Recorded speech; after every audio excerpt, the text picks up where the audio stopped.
అవ్యక్తాదీని భూతాని వ్యక్తమద్యాని భారత అవ్యక్తాని దన్నాన్యేవ తత్ర కా పరిదేవన.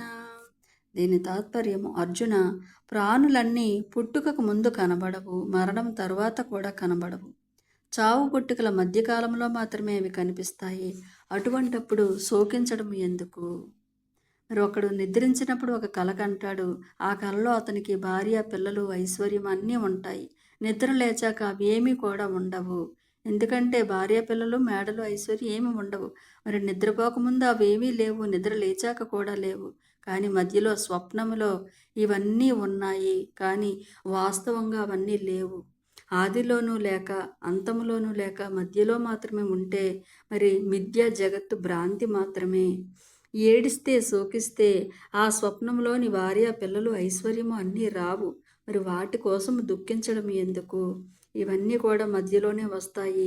ఆత్మ అనేది పుట్టుక ముందు ఉంది, శరీరం లేదు కాబట్టి అవ్యక్తంగా ఉంది. పుట్టిన తర్వాత నుంచి అంటే మధ్యలో శరీరధారి అయినప్పుడు, అంటే మన శరీరంలో ఉన్నప్పుడు ఆత్మ వస్తుంది. మరణం తరువాత శరీరం పోతుంది కాబట్టి అది కనిపించదు. కాబట్టి ఆత్మ నిత్యమైనది, శరీరం అనిత్యమైనది. పుట్టుకకు ముందు లేని, మరణము తర్వాత లేని, చావు పుట్టుకల మధ్యలో మాత్రమే ఉండే అశాశ్వతమైన శరీరము కోసము ఏడవటము, దుఃఖించడము అవివేకము.